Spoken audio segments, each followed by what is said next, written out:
I'm Anna Gray. I'm an archivist working in the area of collection digitisation with the State Archives Collection here at the Museums of History, New South Wales. Before we begin, I'd just like to first acknowledge the First Nations people of the various lands on which we meet. Today, I'm on Darug country here at the Western Sydney Records Centre, and I would like to acknowledge elders past, present, and extend respect to all First Nations people. So, last year, we put the call out to local historical and community groups to collaborate with us to digitise and index small debt registers from the State Archives Collection. Groups could nominate how and their level of involvement. The main objective of this Archives for Everyone project was to make the State Archives Collection more accessible by digitising and indexing a specific set of records from the collection. To do this, we were looking to partner with groups or societies that had an interest in history. And we also wanted to make the project mutually beneficial. So we wanted to choose a set of records that would be of interest to and showcase potential participants' local areas, while at the same time enhancing our own digitisation efforts. So with this in mind, for the project, we chose to focus on one record type, the small debt registers. So what are these? The small debts registers were created by courts of petty sessions throughout New South Wales. From 1846, these courts had the authority to recover small debts, defined as debts up to £10. The registers contain information such as the name of the plaintiff, the name of the defendant, the cause of action, that is why they're in court in the first place, the amount of the claim, costs, the judgment, and the amount of the judgment. So these records are all about people taking other people to court to recover debts. So they contain information about local communities that can't be found anywhere else. We hold over 500 small debts registers from approximately 90 locations around New South Wales.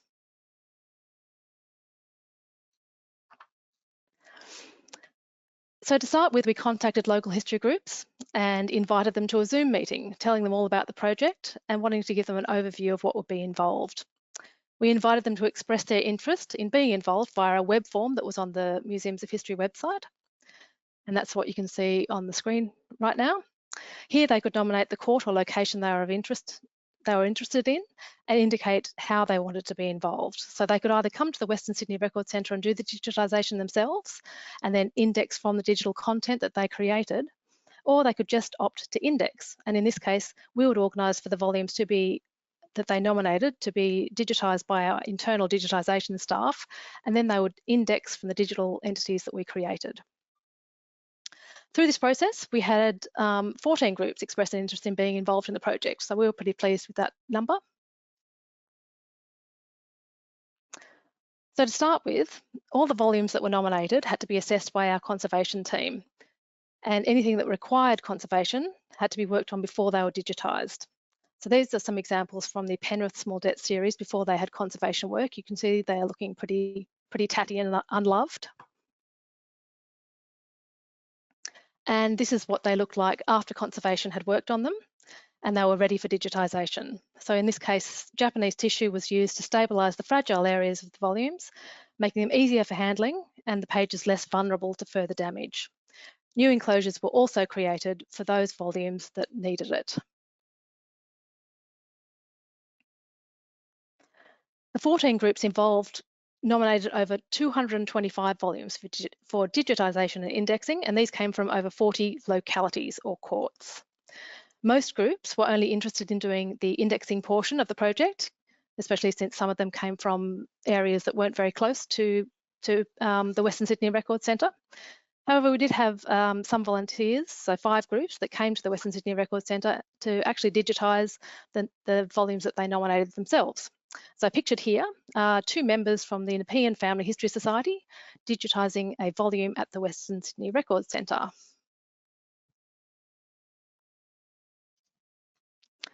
To do the indexing portion of the project, we used a platform called Digivol. Digivol is a crowdsourcing platform that was developed by the Australian Museum in collaboration with the Atlas of Living Australia. It's used by many institutions around Australia and some around the world as a way of combining the efforts of many volunteers to digitise data. This may be in the form of museum object labels, field notebooks and diaries, recording sheets, registers or photographs. And each Digivol project is referred to as an expedition. So here is an example of the front page of one of our expeditions within Digivol. For each court or locality, I created its own Digivol expedition, and each digitised page within that represents a task within that expedition. A total of 38 expeditions have been created for the 225 nominated volumes, and this slide shows an example of the front page of one of these expeditions. Each expedition has a set of procedures that the volunteers can follow, and that can be accessed via that view tutorial button that you can see kind of in the middle of the screen there. The tutorial is a PDF document that can be downloaded, and it provides a detailed description of what we want and how we want the information transcribed. So this includes things like how to handle acronyms, how to format dates, and all of this is just to ensure that we have a consistency of the data that we're collecting, so that when we get that data back, it's easier for us to handle and to manipulate into the format that we require.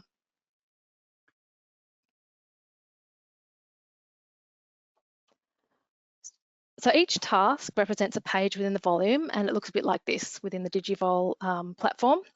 It consists of an image, which you can zoom in and out of and move around, plus a table below that records the data in each of the images. The data fields that we were capturing include the court, the date, the name of the plaintiff, the name of the defendant, and the cause of action. So as I said, why they're in court in the first place. As you enter the data, an additional row appears in the table for the next line of data to be captured. Once all data for that page has been transcribed, you can hit the Submit for Validation button. There is also a notes box that you can see down there, which is a free text field that allows the transcriber to note anything about the data they've submitted or that they want to bring to the validator's notice. The other buttons there is Save Unfinished Record, so you can save something and come back to it. You can skip something, so if you come to a page and think, oh, that writing is too hideous for me to read, I'll go on to another page. You can skip the page that you've come to. Or you can create a forum topic, and I'll come back to that in a second.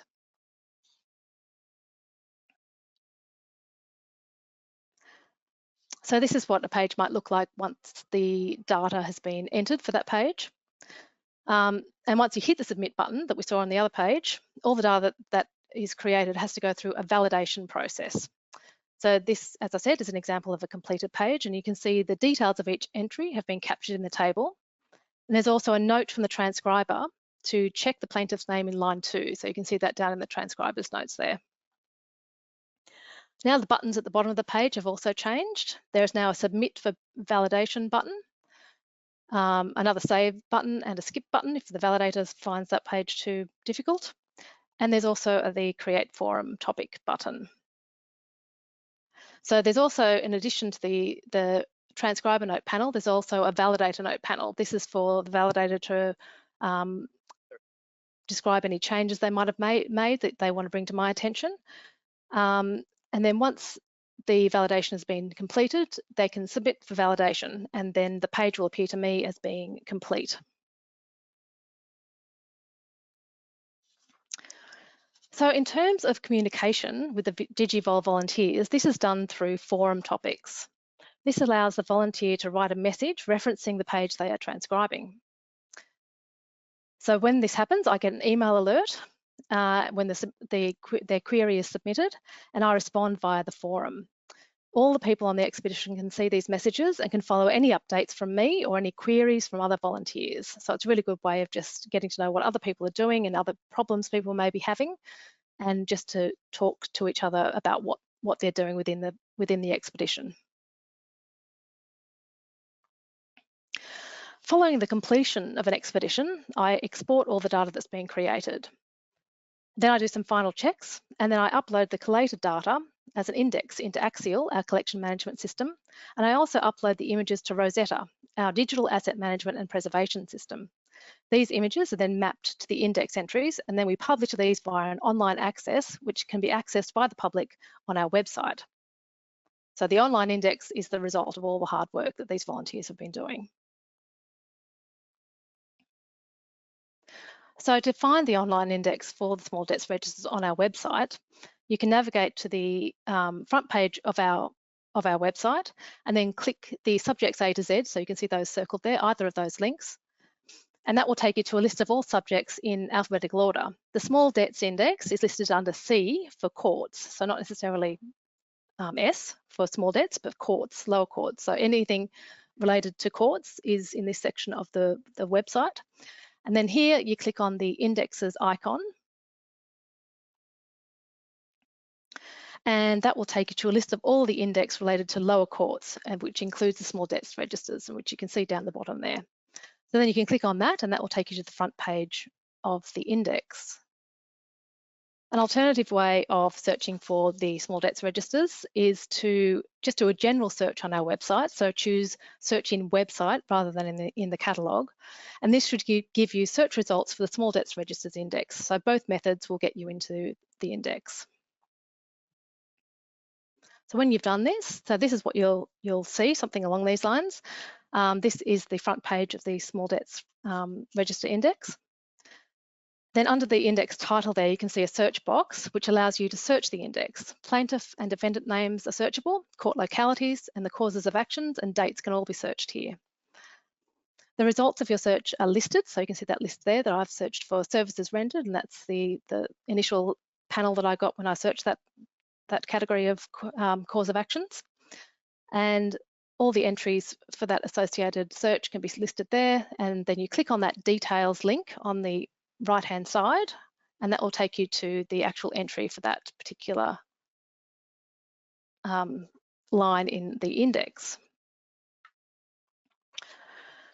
So the left-hand side of the slide shows you what you'll get when you click that details link.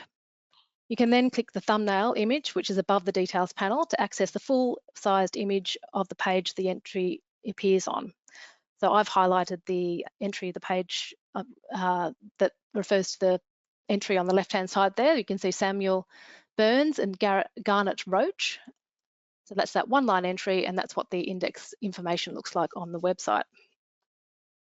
So these one-line entries in the register can lead to some interesting stories. Common reasons for ending up in the small debts court include for services rendered. There are over 1,140 cases indexed relating to services rendered.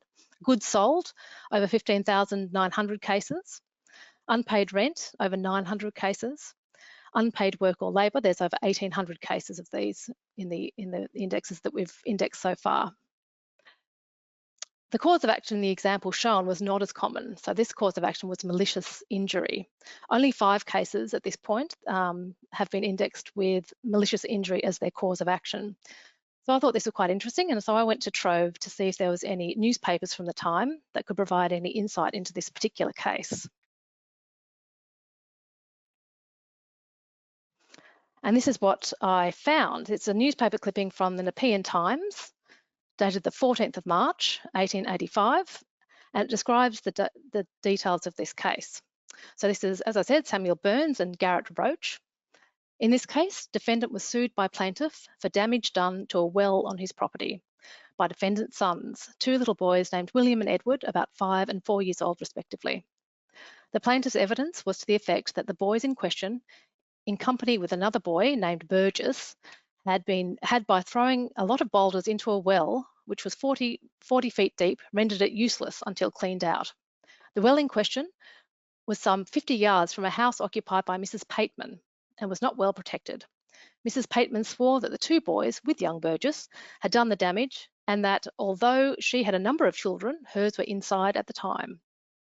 The lads in question threw over 100 stones down the well in 3 minutes. She had spoken to them, but they had poked faces at her. The defendant denied that his boys had done what was stated. In fact, it would be impossible. The well, he said, was near his place and was in a very dangerous state as it was not well protected, and there was only an old 2-railed fence dividing it from his property. A verdict was given for the plaintiff, 5 shillings, and although he pressed for expenses, the bench refused to allow them. So that's just one story behind one line of these registers. It would also be possible, I think, to follow some long-standing community disputes using these registers. Often the same names appear repeatedly against each other, each varying as the plaintiff and the defendant over extended periods of time. So they can really provide some insight into what was happening in that local community over time and the relationships between people in that community.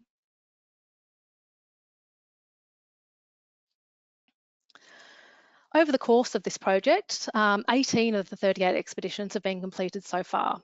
and the index data and images uploaded for access via the Museums of History website. We currently have over 41,600 index entries published, along with their 7,800 associated images. But there is still more to do. So if you want to join in, please do. While most of the expeditions have not been made public, we just limited access to the community group that nominated that particular locality, there are a few expeditions that have been opened up to the public to participate in. So if you want to join one of our open for public Digivol expeditions, go to the Digivol homepage, and here you need to create your own login, and you provide Digivol with your details and to get a login. And then go to the Institutions tab and search for MHNSW. This will take you to our Digivol homepage where you can see the publicly posted Digivol expeditions. At the moment, we have Wollongong and Newcastle Small Debts up there open to the public to join in on. So it'd be really good to see other people join in. And the website's there, volunteer.ala.org.au. To finish up, I just want to acknowledge and thank all the groups that have volunteered their time to be part of this project so far. So this is a snip from the information page of the Small Debts Register Index, which appears on our website. And here we've listed all the groups that have contributed to the project. So a big thank you to all of you. We couldn't have done this without you, and we really appreciate all the efforts that you've put in to this project. So thank you, and thank you all that are here today listening to this webinar. Thanks, Bonnie. Thank you, Anna. That was wonderful. And I reiterate, thank you so much to the people who have contributed to the project. I think it was really lovely to, so often as users of these images, we do a search and the image comes up and we're like, oh, great, it's accessible. And we maybe forget the sort of invisible labor that goes behind the scenes to make that stuff available for us. So it was wonderful to see all of those processes, our conservation team there, our wonderful volunteers, and also Anna, the work that you do to wrangle the data to make it searchable for us. Now, what I wanted to do very quickly in this second part of the webinar was to have a look at how we can actually go from that single line entry, we've got a name of a plaintiff, a defendant, and a cause of action in a local area, how we can take that information and explore what might be in the State Archives collection that can give us insight into individuals or local communities, really pull out that local history, that small history into wonderful, lovely stuff. So that's what I'm going to focus on in this second session. So we're going to start in 1920s Goulburn, and we're having a look at Sarah Ann Jobson, who had a business on the street that you see in front of you. This is Auburn Street, Goulburn. She was the owner of the W.S. Foxall & Co. store. So we're going to have a look at how she appears in the small debts registers and what else we might be able to find about her. So in the small debts registers, we can see that the name of the company, the name of the business, if you like, appears as the plaintiff repeatedly. And we also see Sarah Ann Jobson trading as W.S. Foxall appearing there as well. So she's in and out of the small debt court trying to recover money for goods sold and delivered. So one of the more common types of reasons or causes of action that we see. Now, I love a woman in business, and so I was quite curious to see what I could find out about Sarah Ann Jobson, and also curious about what W.S. Foxall & Co. might have been selling. So the first thing I did was to go to our catalogue and do a name search. So the name search will search across all of our available indexes and items, and that can sometimes result in quite a lot of results returning. So I used the filters on the right-hand side to limit to the Register of Firms index. So this index provides, index to our Register of Firms volumes. These volumes can be requested to the reading room to view. They don't give you a whole lot more information than what you've found on the index itself, but in this instance it's quite useful. So I've had a look here. We've got the firm name W.S. Foxall & Co. and there's two people listed as carrying on that business. So Sarah Ann Jobson is one of them, and she's in partnership with David Gregg. So that gives us another name that we might want to search in the small debts registers to see if he was also bringing cases to that particular court. Now, I was curious to know the nature of the business, and we can see there aware that WS Foxall & Co is a stationer's, a bookseller's and a fancy goods store. So absolutely my type of business. Definitely would have been visiting that shop in the 1920s. And then across the middle of that entry, we can see the note S.A. Jobson, deceased. Now that made me start to think, oh, perhaps it would be worthwhile having a look at the deceased estate file for Sarah and what might be available in that.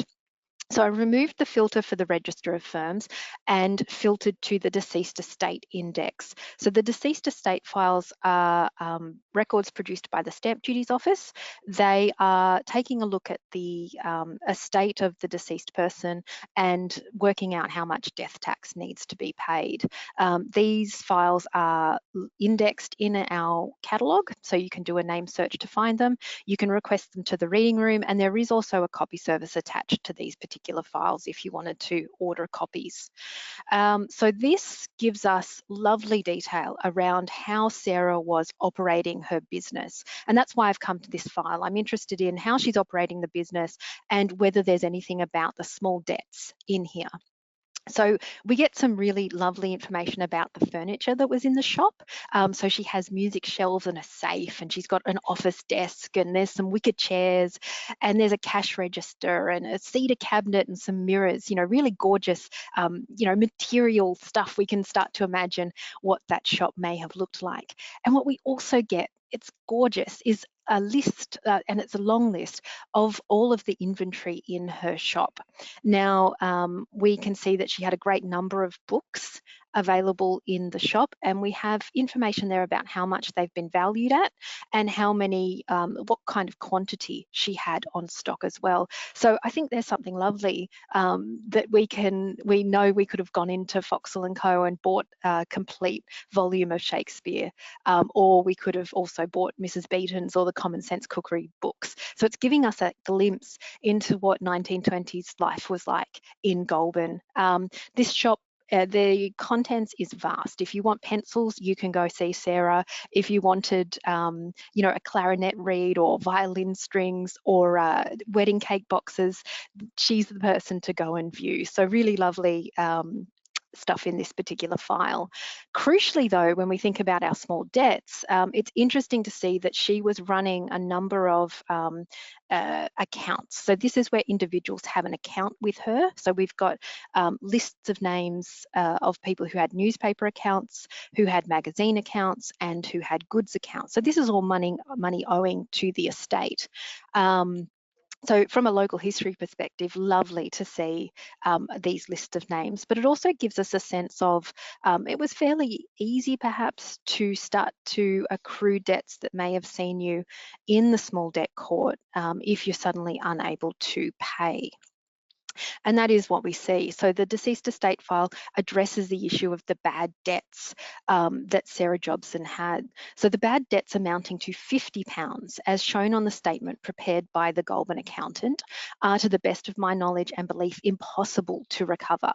Every effort to collect same was made by the said deceased in her lifetime without success, and same were marked as bad in her books during her lifetime. I am informed by the accountant and believe that the said debts are bad and unrecoverable. And certainly we saw that Sarah was trying to reclaim that money through the courts prior to her death. So unfortunately fortunately, in the deceased estate file, we actually have a list of the bad debtors, those debtors that have been marked as bad and unlikely that money will be retrieved from them. We can see that those debts have been accrued several years before her death, and there's remarks noted there. So she was impecunious or left the district, or the address is unknown.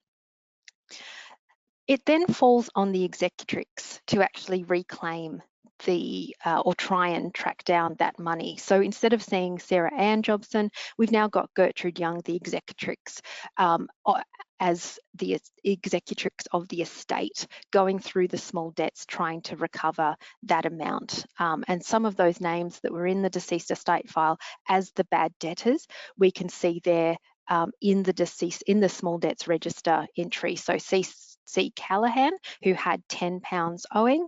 He's maxed out at the maximum we can claim back in the small debts registers. We can see Gertrude Young was pursuing him on behalf of the estate of Sarah Ann Jobson. So I think it's quite lovely that we started with just a line entry or two around Sarah, and we've gone full circle to the line entries documenting Gertrude Young's actions on behalf of the estate to try to get back that money. Now we're sticking in Goulburn for the next example, but we're travelling back in time 20 years or so, and we're having a look at William Smidt Jr., who is not having the best of time in the early part of 1900.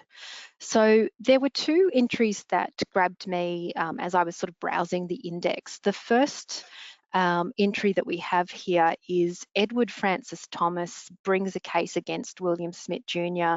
for a dishonoured promissory note, and that occurs on the 6th of March 1900. We have the notation though that it was postponed until the next sitting, and so he appears as one of the postponed cases on the 20th of March 1900. We see there, however, that the case was withdrawn. So I was curious to know if there was any additional information about what was happening, any sort of detail around the particular debt. You know, that dishonoured promissory note is essentially an IOU. Who was Thomas and what was his relationship to Smidt? So I went to Trove initially, as Anna has showed with the wonderful example of the boys and the well. Trove is an incredible resource. So many of us in the webinar will already be aware of the digitised newspapers available via the National Library's website. But if you haven't explored Trove, I would encourage you to do so. So what I found when I started sort of just asking questions of the newspapers was that for William Smidt, we can see here that he's the mail contractor in Goulburn, but things are not going well for him. So those cases that we saw in the small debts register were in March, the end of March, and we can see that by May he's actually filed for bankruptcy, and it's all escalated to the Supreme Court, and essentially the creditors are being called in to make their case. So thinking about that, I decided that I would check to see what the bankruptcy file for William Smidt might be able to tell me about the small debts that I've seen in the small debt register. So what I've done there is done a name search for him, and I've limited to the bankruptcy index. So again, our bankruptcy files are indexed via the website. They can be requested to the reading room, and there is also a copy service available for these particular files. Now, if you were eagle-eyed, you might have seen that in the Gazette notice up the top there in brackets, we can see that there's a number, the 14,000 number. That's the bankruptcy file number. You can see that at the top of the screen and also in our index. So William Smidt, the bankruptcy files give us some lovely information because the bankrupt was required to fill in a Q&A form essentially, and also provide a statement as to what's happened to essentially lead to this position. So we can see that the cause of his bankruptcy is pressure of creditors. So, you know, like the people in the small debt registers that we've seen, they're pulling in their debts, and he's saying that the pressure of these creditors is what's landed him in the bankruptcy court. So he says here, when asked, have you given notice to your creditors? He says, yes, on the 3rd of April, I told them that I couldn't pay them. That's only days after we see that that case was withdrawn from the small debt registers. So it feels like things have escalated fairly quickly for poor William Smidt. In his statement as to why he's ended up in this situation, he says it was owing to the pressure of Mr. Kelly that I became bankrupt. I owed him £6.04, so that's under our £10 limit for the small debts register, small debts court.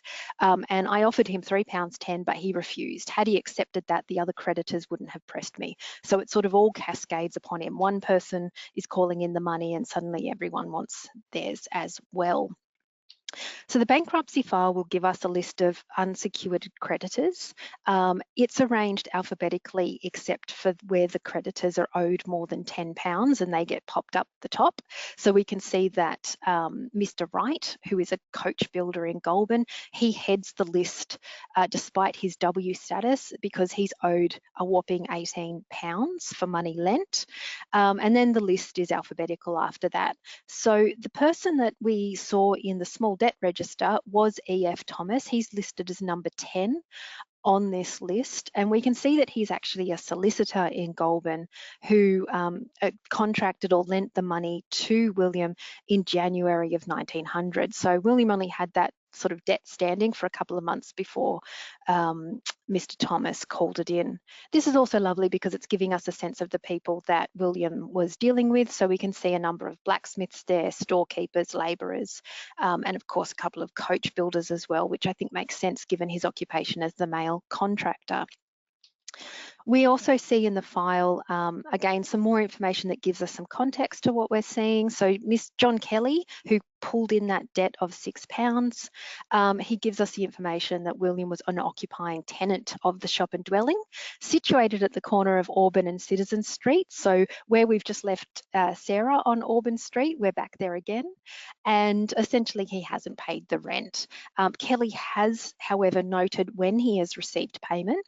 So he received 5 shillings in July 1897, a further 5 shillings in August 1897, and then it appears that in lieu of cash, he's actually taken as payment a cab fare to this cemetery, and he's valued that at 60 shillings.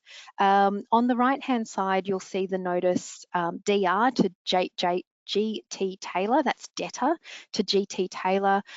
Mr. Taylor is a blacksmith, and you can see the lovely header just peeking through in this document of the blacksmith at work with the horse.